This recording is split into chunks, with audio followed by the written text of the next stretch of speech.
pala noong bata pa tayo, kahit ayaw pa natin, tinatawag na tayo ng nanay at tatay. Halika na, kumain na tayo sabay-sabay. Akala natin noon, simpleng hapunan lang, simpleng ulam, simpleng tawag, simpleng upo sa iisang mesa. Pero habang tumatanda tayo, doon natin unti-unting nauunawaan.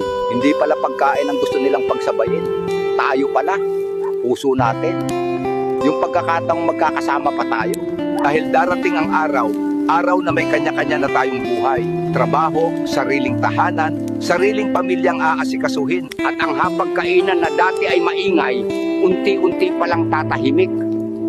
Kaya pala nila tayo pinipilit noon. Kasi darating ang araw na mamimiss natin ang mga upuang bakante, ang tawanan, yung simpleng tanong na, kumain ka na ba anak? At sa dahan-dahan na oras na dumadaan, mapapabuntong hininga ka na lang na sana kahit minsan pa, kumpleto ulit tayo sa iisang mesa.